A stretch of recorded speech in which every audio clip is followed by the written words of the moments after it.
So here we're showcasing our SWAR cabinet. You have everything in one unit mounted right over the sink. We have our soap, our water, and our air, but the one over here by Shannon, this one also includes the paper towels.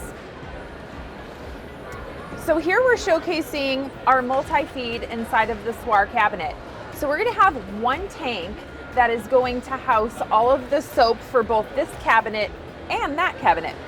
And then once it's out of soap, we have the soap level projector that's going to illuminate with the refill icon. Yeah. So, great feature. yeah, the maintenance team can come in. If that's glowing in the bottom of the sink, they know that they need to refill the soap. Yep. But inside you can see we have our plumbing hookups, our electrical hookups, and the soap reservoir, and you're good to go.